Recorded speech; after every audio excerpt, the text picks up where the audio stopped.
Ya my da. What's goody to the guys and the guys, and what's popping to my people? And well, like we always do about this time, family. Now, y'all see, I'm in rare form. I'm in uniform, and it's for a special occasion tonight. It has something to do with the subject matter, and then plus, you're gonna be seeing these guys pretty soon. So either way it goes, um, tonight is juicy because let me get my head together, man. Let me get myself together. Tonight is juicy because there's been on my Godfather Harlem kick and just analyzing it, not realizing that it is exactly like I did a lecture not too long ago, was called I think it was the mob, the Vatican, and the CIA, or something like that. Some to that extent. Um, Wait, let me see. What's the name of it? I was just watching it. Y'all know that's dope when I use my shit to study for my shit. That's fire. That's fire. Wait, hold on. Let's show some love just for that part right there. Using my shit to study my shit. We got to show some love for that. Why is my thing? Okay. That's just hot. I'm sorry. Uh, so now I'm late as hell. So now let me just let everybody know we finally made it, because so I know y'all like this Negro. How he gonna tell us and he ain't? Just knock it off, would you please? Could you? Would you? You say, oh, you can't put this in my story? Why not? I did last week. You sneaky fuckers. It's cool though. So anyway, I've been so as I pick apart this Godfather Harlem thing. That's what I was finna do. I was finna get the title for y'all real quick. This the one I did before is called oh the un it's wait it's right here. My titles be hot. The Unholy Trinity, the Mob, Vatican, and CIA connection. Ooh! And y'all better hurry up and go watch it too, because I'm finna take it down and put it on my Patreon. I did 10 last week. I didn't do my 10 for this week. So 10 videos going to Patreon, and that's definitely gonna be one of them because that's one of my favorite ones. Uh so now here's the thing. We watching this Godfather Harlem, and we mostly caught up in we like the action with Bumpy, and we like the Malcolm X factor. So for those two things, the show really got our attention. Uh However, the part that's really heavy is the backdrop with the drugs, because we don't really even understand like what that's all about. That's the part that's heavy. So like I'm just sending out what you call this, while we talk that talk. But that's the part that's heavy right there, y'all. Is the CIA connection. The Corsicans, that's France. Um, this is some political shit that's heavy. That's the part that we're missing.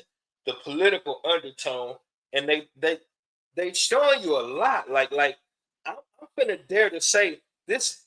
Like now that I'm really seeing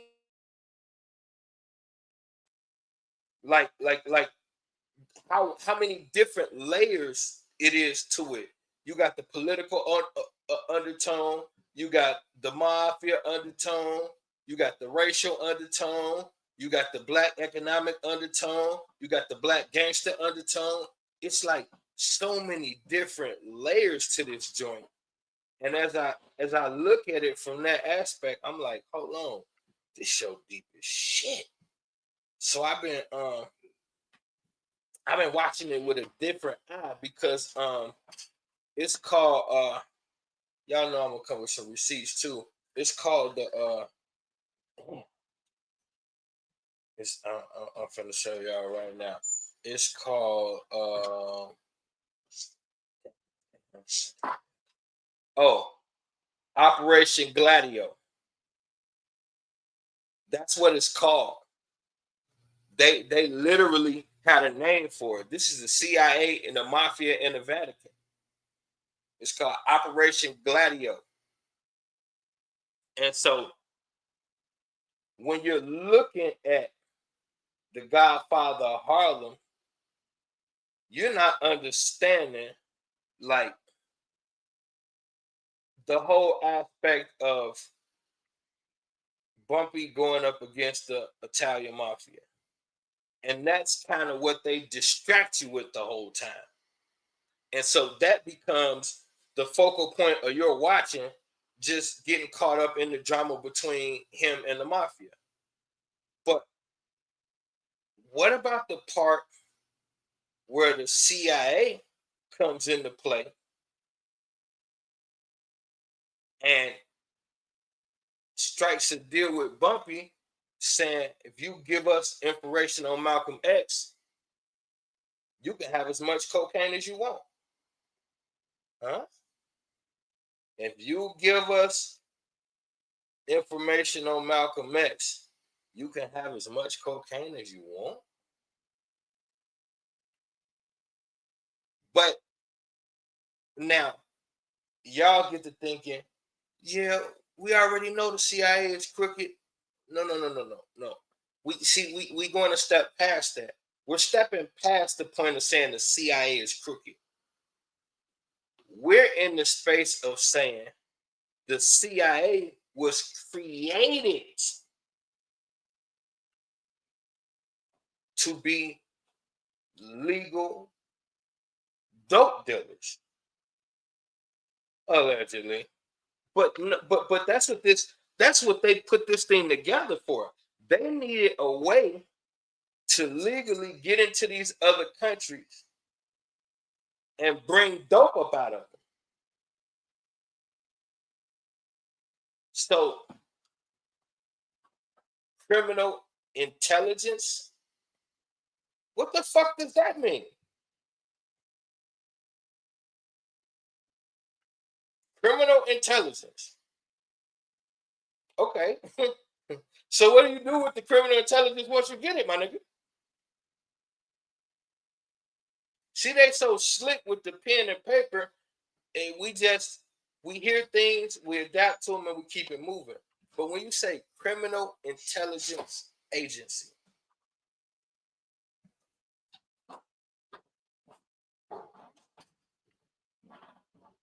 or if you say central intelligence, that's even worse. Center of what?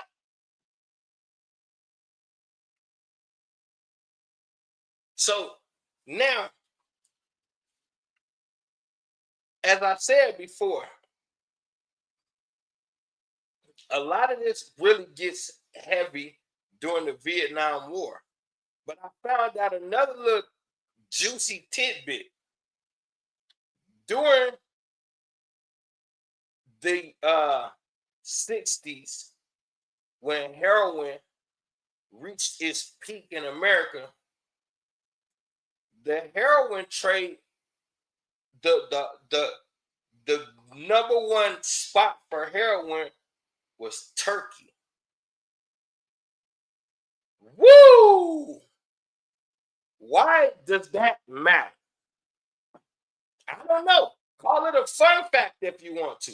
I just think it's incredibly interesting that the mecca of heroin is the birthplace of Christianity.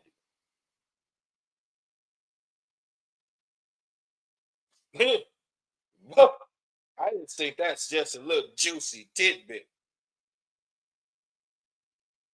And the Corsican in um Godfather Harlem, you dealing with the Corsicans, which is France. You know, France is one of the is one of the primary colonizers. So now, but here's the thing about France, bring being the one that was doing the major importing of heroin into the United States. It was coming from the Corsicans. The crazy part about that is no respect. This is my damn supervisor. It's 7 o'clock. You know I'm teaching God. What's going on, bro? I'm live. All right.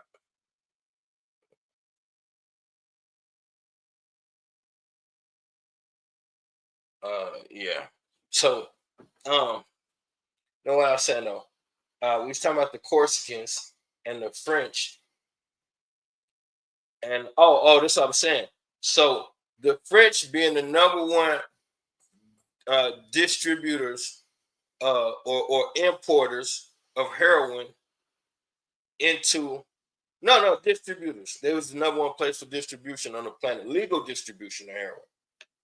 That's the catch. The number one place for legal distribution of heroin is Turkey. Was Turkey, and then the French is the ones that was importing it through Corsica.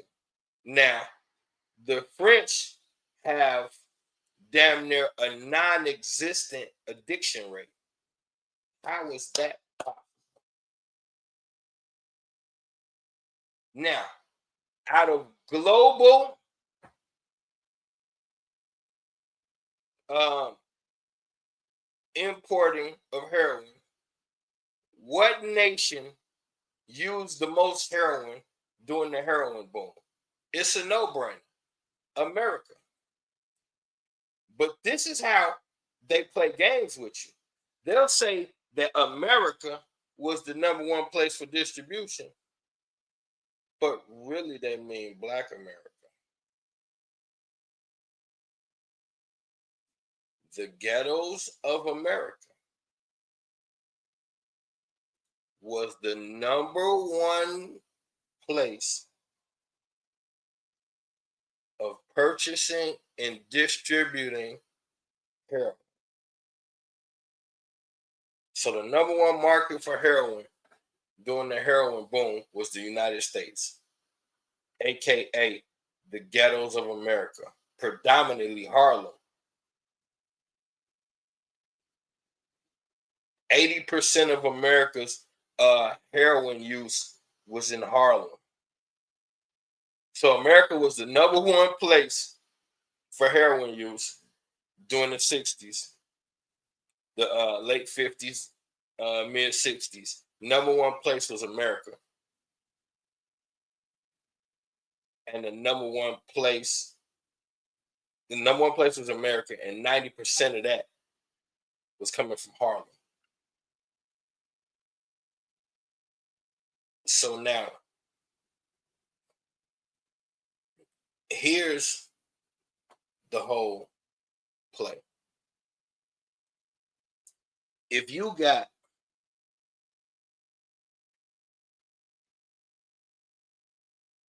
this thing starts, this is a carefully woven plan. And you have to look at every thread to understand what's happening. So you have America coming home, white America coming off the back of World War II. Understand something. War is expensive.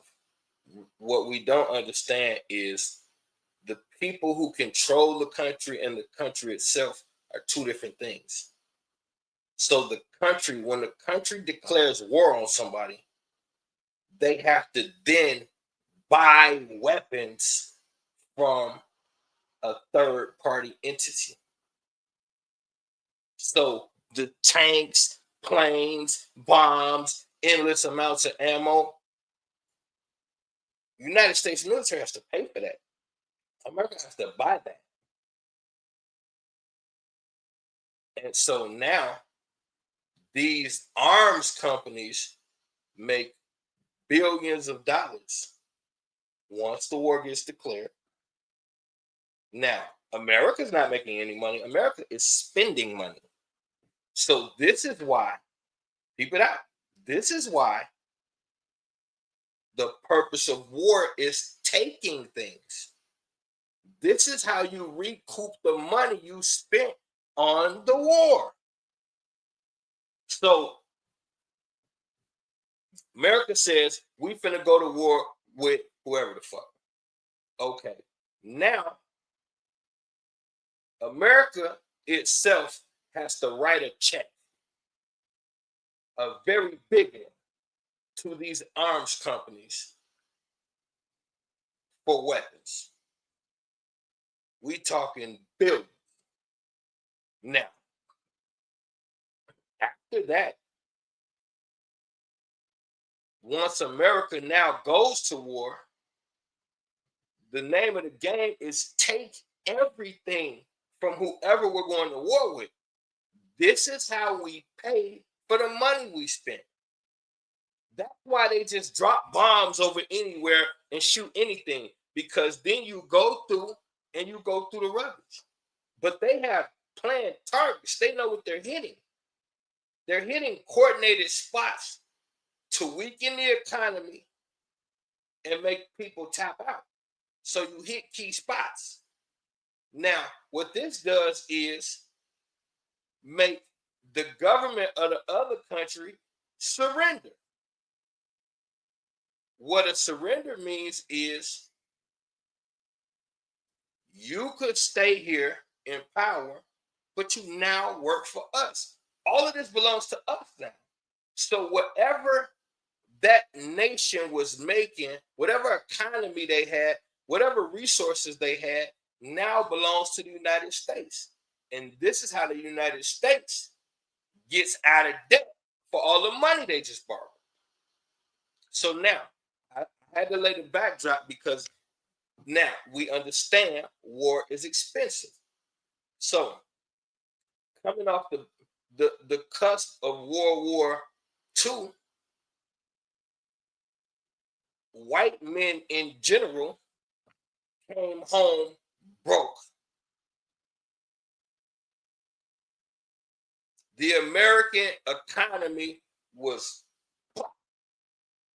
So now, here's what the people who run shit on the outside came up with.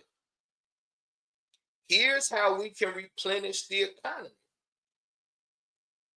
We see all of these other countries making good money off of the poppy.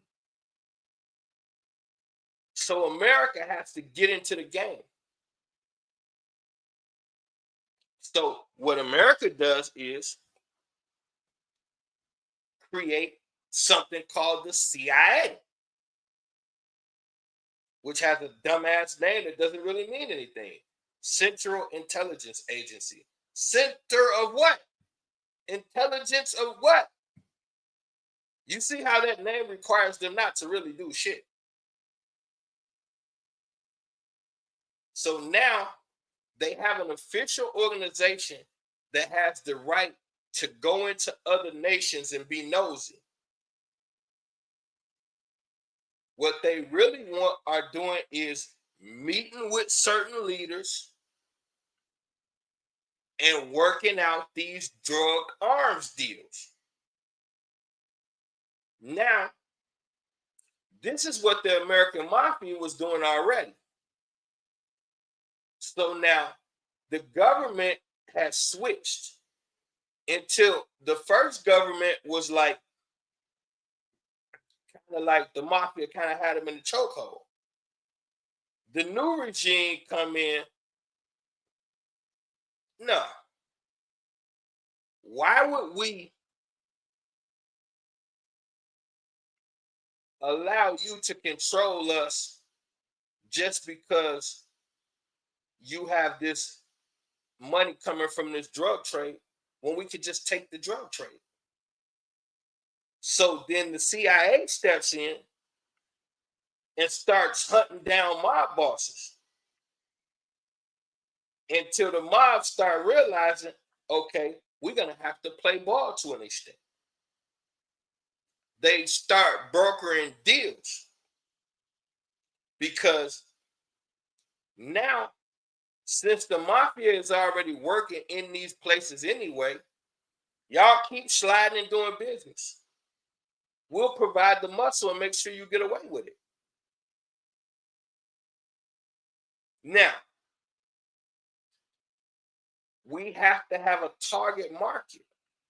All businesses, when you're creating a business, you have to know your target market.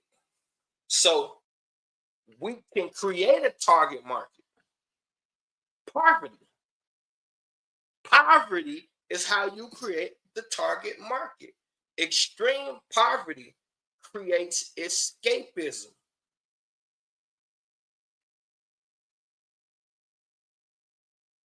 Escapism leads to addiction. Extreme poverty creates escapism. The need to be something, somebody, or somewhere else. Escapism leads to addiction. So all you have to do is leave any group of people poor long enough and watch what they'll do. Crime. Poverty and crime are synonymous. So what happens is you take the most impoverished people and you give them a $3 escape.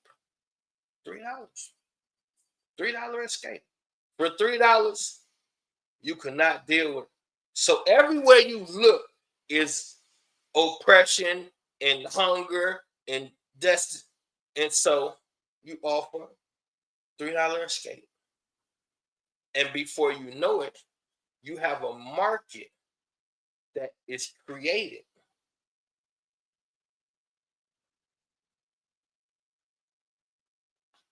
And now this $3 market, you can put this everywhere where there's poor people. And so, like I say, you got to think about how Corsica, that's a whole other country,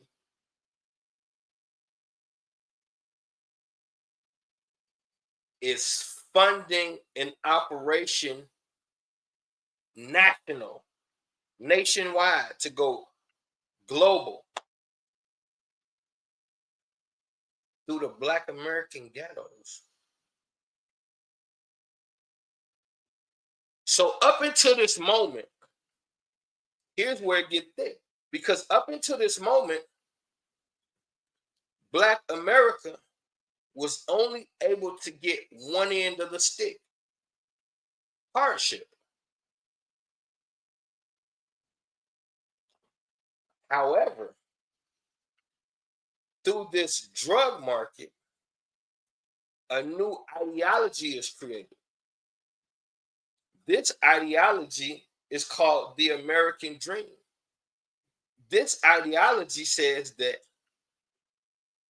if you just work hard enough, no matter what it is, sooner or later, you will be able to have nice cars, take trips, buy a home, wear expensive clothing. This is the American dream. The American dream is not a wife, kid, dog, and just work. They were now. Most people are happy with that, but what they sell us is the American dream. This concept that almost everybody, even if they don't admit it, they wouldn't mind it. To be able to take trips, drive a nice car, have nice expensive things, be on boats, go on shopping sprees. This is the American dream. Okay, well, for Black America, that was irrelevant until now. Overnight, you see men now, multiple luxury vehicles, full-length fur coats, diamonds everywhere, multiple mansions, expensive cars, exotic vehicles, and women. All of this. You know, we hear stories about these guys that was making $1 million a day. Just wrap your mind around that. Just wrap your mind around $1 million in a 24-hour period. This is this American dream. But you can't have it without the nightmare. So now, target market. So then, we grew up, especially as young Black men, we grew up fucking loving Italians. We emulate these mob figures, and we like their style. Excuse me. We like their clothes. We like the fact that they're homicidal maniacs. We like resonate with this Italian character. And so I was big on mob movies. I fucking loved them, and I still do. And so when you look at all of the fancy jewelry and the big homes and the lavish lifestyles, did you ever think that most of that couldn't have been accomplished without selling drugs to Black people?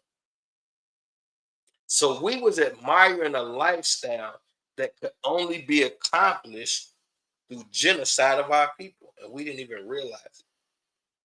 Because when we watching Bumpy Johnson, this fight is over the heroin trade and who has the right to sell endless amounts of heroin in Harlem.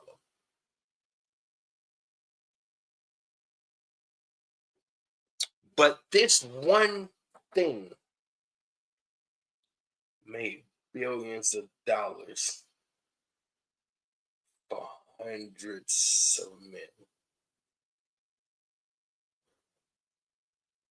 And so now when you think about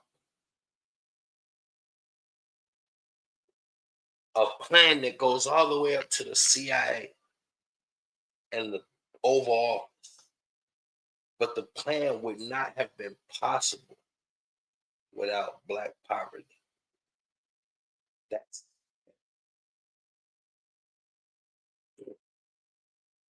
so they needed, and this is the thing. So now you already are in impoverished neighborhoods, and we understand that in impoverished neighborhoods they practice redlining, and which means you're going to get the worst food, the worst property value, the worst groceries from the grocery store, the worst education from the school systems, the worst plumbing. That's the purpose of redlining, so they can put the people, the undesirables, in areas with less resources. The desirables are being more, and we talking land also, land value and resources. So now, if Black America is going to be less educated, and have less opportunity for wealth, then it's two things you're guaranteeing. You're guaranteeing a desire to have this American dream that's like gonna be crazy, because you're seeing it all around you and it's right there, but you can't touch. That draw is gonna be crazy. But not only that, it's just like nowadays. We know, and they're changing that around. But all while we were growing up, if you got a criminal record, a lot of jobs is not even going to fuck. Okay, so imagine in the '60s, the rules was the same then. So almost one in every five black men is going to spend some type of time locked up. And then once you're locked up, your employment opportunity diminishes because of a criminal record. So this guarantees you go back to the streets. And that's what they need. So look how they funnel this thing. So if you in impoverished area, the ghetto, low income, low opportunity, um, low education. So then with low education, turn into early crime. And early crime means you'll be a habitual criminal, which means soon as you get incarcerated, now you're judged on that, and getting a job becomes complicated. But the same people are in charge of the entire system. See, we see these different. We see the educational system, we see the job market, we see all, and we think they're different. That's the trick. It's not. Same country. Well, each state got its own rule. Nah, blah blah blah blah blah. It's ran this way for a reason. So now you got to think about it like this right here. If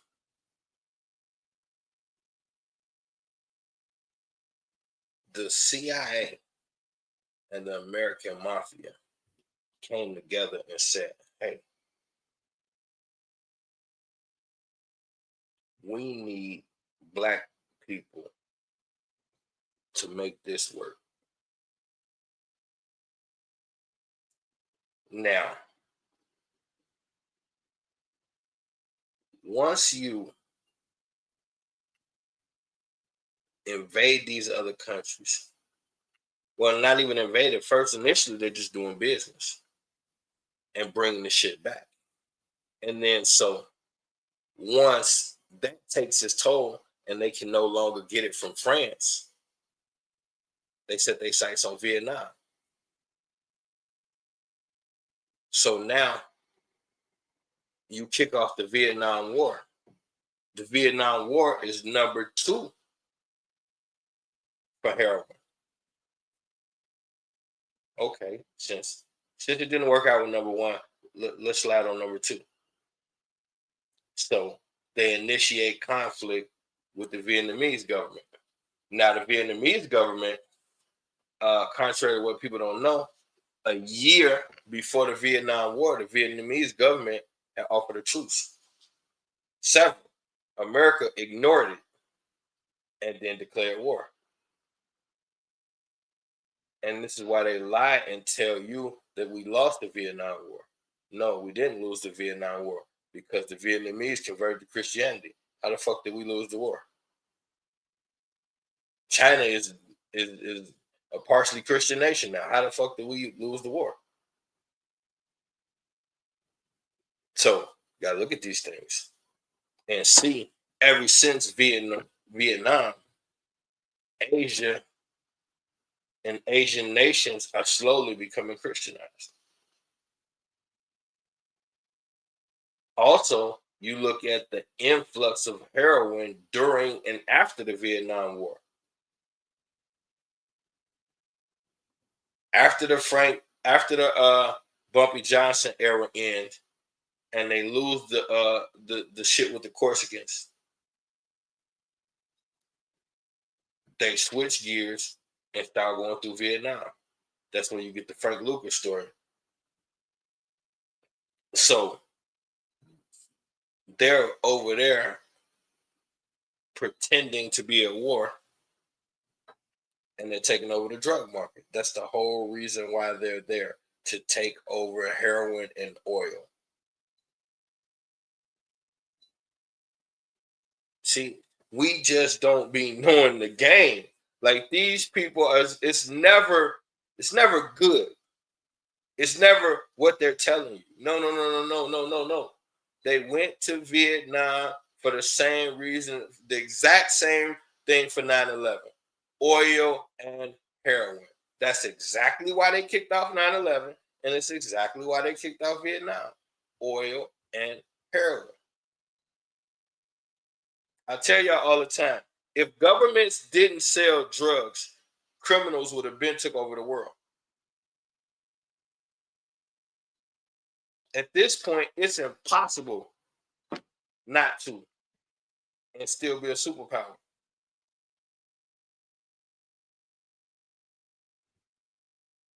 So you got to think about that because heroin makes trillions of dollars a day. You can't really afford to miss out on that and be a superpower because other nations, whoever's capitalizing on the drug trade, they just buying more soldiers, more guns. That's all people doing. More drugs, more soldiers, more guns. How do you stay in power? Same thing. So now this the Vietnam War, and just like World War II, the soldiers come home with heavy fucking addictions.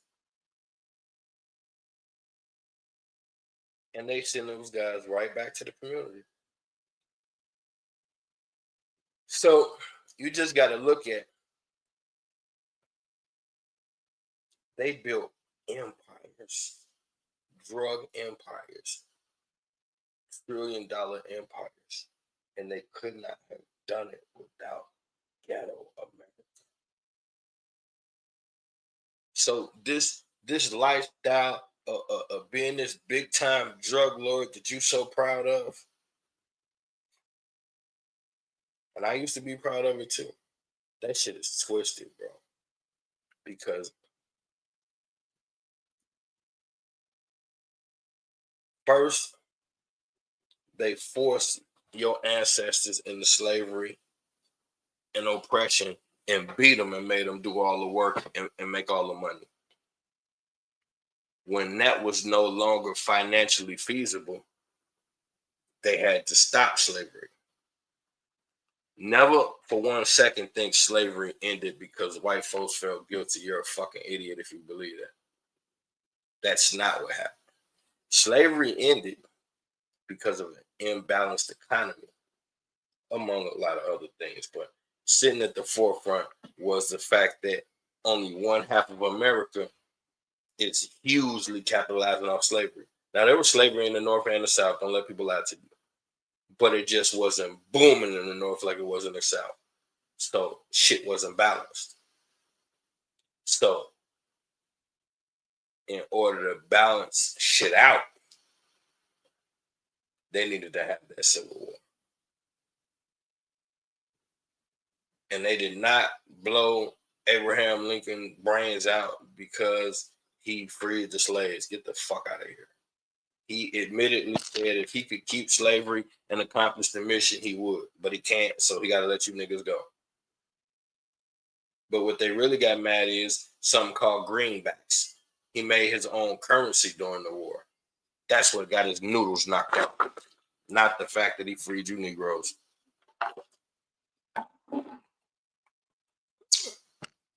So now, same reason why they killed Gaddafi. You cannot fuck with the money. That's when it get crazy. Peace point. So now, so here's the thing. Wrap this up real quick. So now, when you think about it like this right here, after the war, they needed money.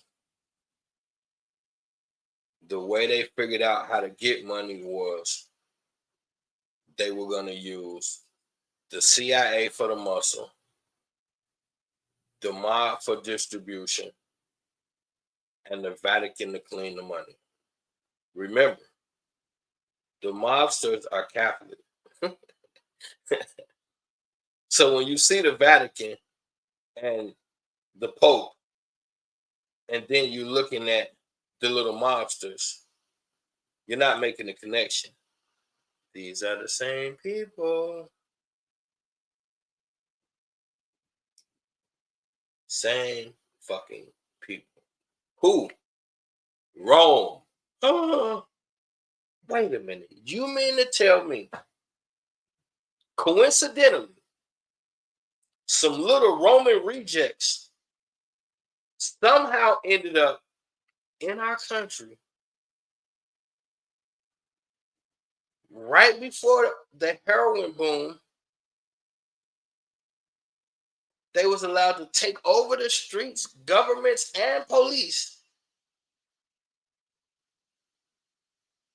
and then run drugs internationally. And don't nobody know nothing, huh? And don't nobody know nothing, huh? Well, that's crazy how y'all get quiet and don't know shit when it's time to know some shit. That's crazy.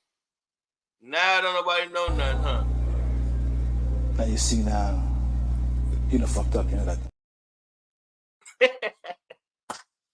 Wait. Now you see now, you done fucked up, you know that. You know you fucked up, right? You know you done fucked up, right? See, Pete the play. You got the you're coming off of Black Wall Street. So 30 years after they free the slaves, allegedly, you get Black Wall Street. So after 250 years of slavery, more than that, but that's all they admitted to. After 250 years of slavery, they let us go, and in 30 years we built millionaire pockets around the world, around the country. That's crazy. So now you got the white guys coming home from World War II, broke as hell with drug habits, and you niggas riding around in fancy automobiles and got unacceptable in a nation that says black men are dumb and too stupid to own such things. This is why they start putting on the white sheets and terrorizing your ass.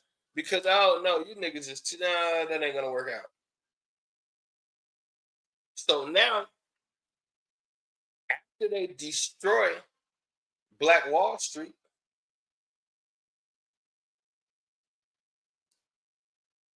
they send you spiraling back into poverty. Now we can capitalize off of this poverty.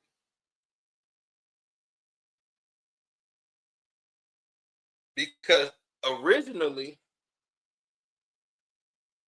you would not have joined no gangs.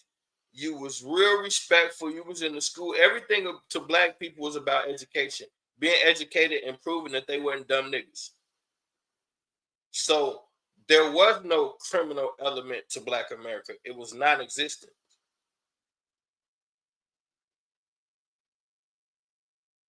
Once they forced you into these extreme conditions of poverty and oppression, that's what created the rebellious version of you.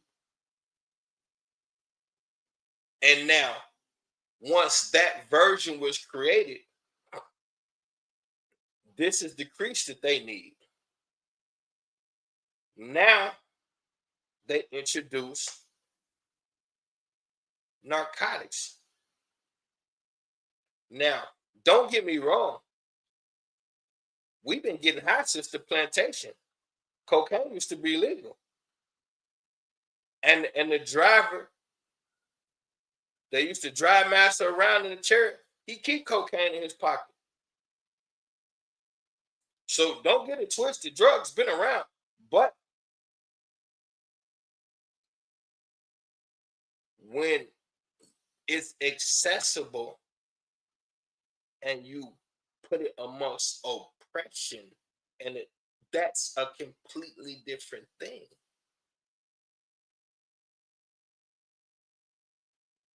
because the user has never had unlimited access before. So they don't know the ramifications of the addiction. When it's structured and you can only get it in small portions and you barely can fuck with it. But once it becomes completely accessible on a community level and it's fairly inexpensive, you're going to see things completely change.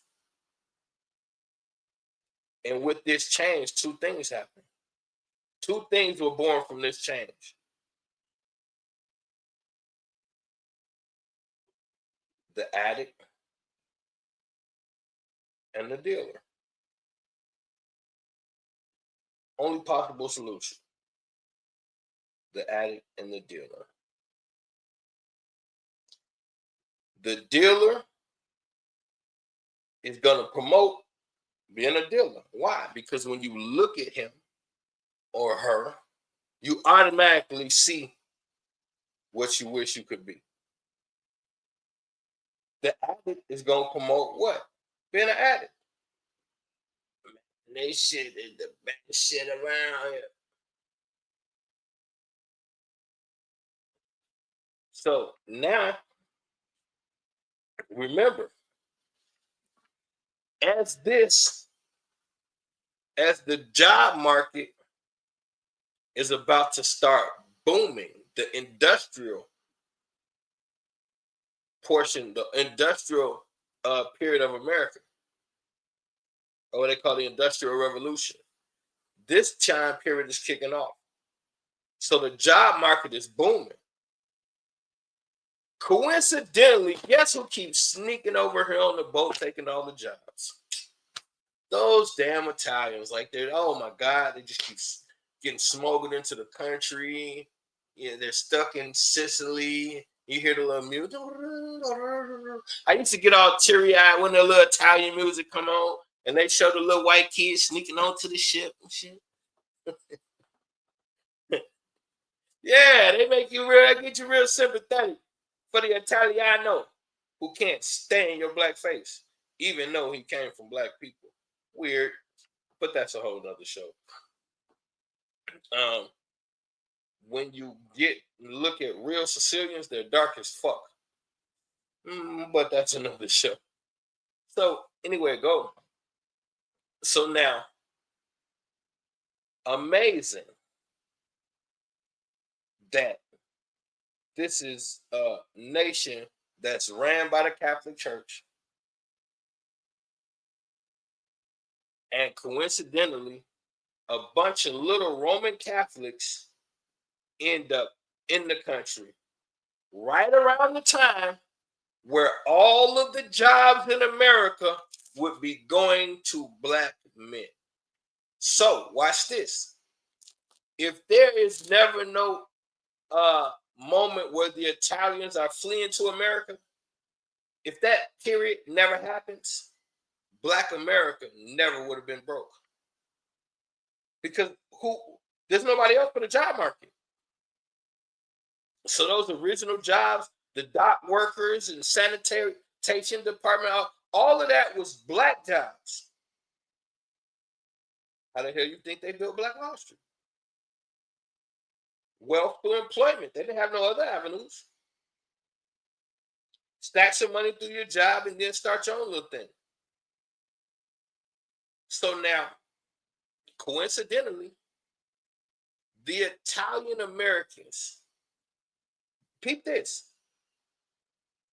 their hardship couldn't have been more perfectly timed. Coincidentally, according to the story, Italian Americans were going through the most treacherous times in their history, right at the time where they would have the opportunity to escape to America and take it over. Huh? You fell for that. You fell for that too. You fell for that too. No.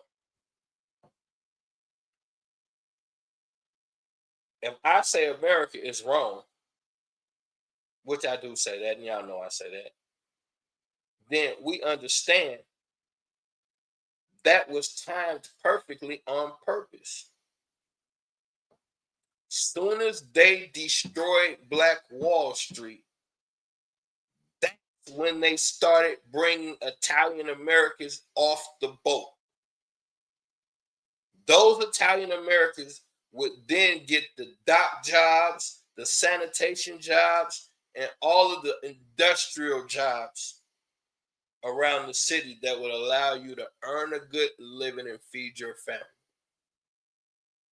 which would reduce Black men to shoe shining and shit like that. Being a grocery boy, shining shoes, all of that type of shit. The type of job that pays 6 cents an hour and all this shit. So now, this is the part that makes it diabolical. They understood, okay, we have to have an influx of refugees, you want to call them, coming into the country right as the job market is opening up. They formulate their own ghettos and create them jobs. However, the Italian mafia was functioning already. So if the Italian mafia was already functioning out there, then that means they knew what they were sending here. What you thought? Because you sent the mob to another country, they'd stop being the mob? It's cap, bro. They show you in the movies that the Italian mafia was already active out there in Palermo and Sicily. You know, in The Godfather, they take you out there to the little dirt road, and the old man out there eating peaches, but he run the whole world. Okay. So if those guys was able to control America from a dusty front porch in Sicily, what the fuck makes us think that the Italian Americans ended up here on accident? No, they were sent here to take over the streets that Black America would have. So just as Black America began developing in neighborhoods, what did the Italians do? They organized and extorted Black businesses. So the first time Black America organized, we got to the Black Wall Street level, there was nothing put in place to stop that. So they prepared themselves with the import of Italian Americans because they knew them was the guys rough enough to tussle with Black people. They had the same mentality. They little cousin. So they bring the Italians over, already organized with the mafia thing. And who takes over the inner cities from Black people? The mafia. So no matter how big Black businesses grow, now you're going to always have to pay that tax to the Italians. Now, what made Bumpy Johnson special is because he was the Negro who wasn't scared of them.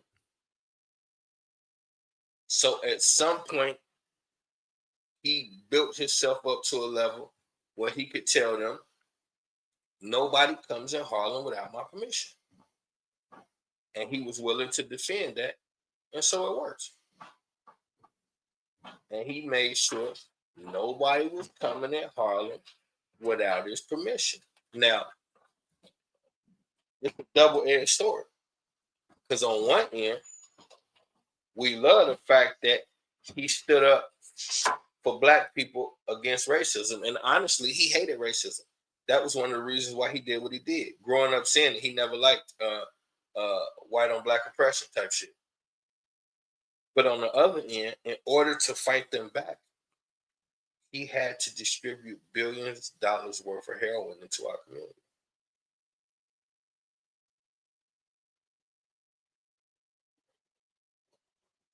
But you see how every time we think something is random, really it's a play that they are a piece they already had in play. And that's what we got to start getting used to understanding. There is no random with you. Everything is a play. So the Italians was put in play to take over the inner cities from Black America, build their way up, and start these organized crime families that would later run the cities. Then they took the organized crime families and moved them into police and government. They still exist. They're not gone anywhere. You can Google current mafia families, and you see they still be going to work, driving through the streets, shooting people up, and all kind of shit. We just don't know about it. They in Miami right now, blowing each other brains out. They just don't want you to know. They'd rather show you little Eric shoot little Greg over a dime bag. But it's cartel members to do a drive-by on a motorcycle and blow somebody's brains out and it won't make the news. I seen it recently. I did a show like this last year. Man, they banging. They still banging. Right now, to this day, the mafia is still doing it like they used to do in the movies. They just don't show your ass the footage. But this was just a little brief overview. I wanted y'all to get the picture and see how all of this is a connected play. And it revolves around the heroin drug trade that our government created. The rabbit hole gets deep. But what we will do is, y'all know what I'm finna do. Whoa, hell no. Why you do that? Whoops. Let me undo the fuckery. Hold on, my fault, y'all. I'm going. Okay. Here we go. Right here. Bow. Conscious Conspiracy Cave. Y'all know I always say the juice for Clubhouse, man. So don't meet me there, beat me there.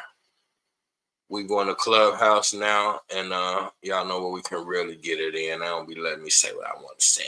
You know what I'm saying? Knowledge is the only real power. Information is the only real currency. But the application of both is the route to divinity. I love y'all. I'm gone.